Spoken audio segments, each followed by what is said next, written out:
Dobra zakonodaja mora naložbeniku omogočiti, da izve, če bo na določenem zemljišču lahko gradil še preden ga kupi. Brez tega ni resne firme, ki bo prišla iz tujine, rekla, jaz bom pa 20 milijonov evrov zapravila, ampak če bom pa dobila gradbeno dovoljenje, bom pa še lepo izvedela, ko bom za njega zaprosila. Katastrofa. Včasih je obstajalo lokacijsko dovoljenje, ki je pomenilo rezervacijo prostora ne glede na lastništvo. Zamenjal ga je dokument pridobivanje pogojev za gradnjo.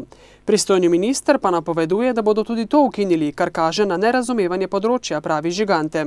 Če bojo to razumeli, smo jim pripravljeni pomagati, smo pripravljeni prideti, zastonj, tudi iz združenja za inženiring, iz Sava projekta, od Kečjo.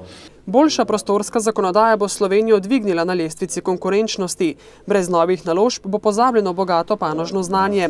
Po propadu velikih gradbincev v Sloveniji ni več niti enega izvajalca z referencami za gradnjo zahtevnih objektov, na primer načrtovanega mostu čez Savo v Krškem. Posledice krize so vidne na vsakem gradbišču, pravi Aleš Plestenjak. In se odražajo kot padec kvalitete na področju celotnega kroga investicij, tako od faze priprave na investicijo projektiranja vse do faze izvedbe. Sava projekt seveda ni izvzet iz kriznih razmer, čeprav ima zaradi celovitosti svojih storitev nekoliko več naročil od konkurence.